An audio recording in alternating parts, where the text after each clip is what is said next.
We're out here at BIA 3 near Ammo Creek. A lot of the damage from the historic flooding we had a few days ago.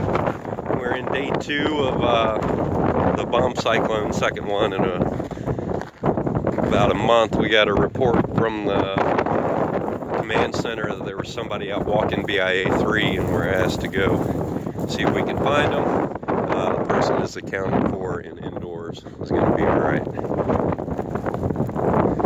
But pretty big drifts out here. Very difficult getting traction. And of course visibility is darn near zero.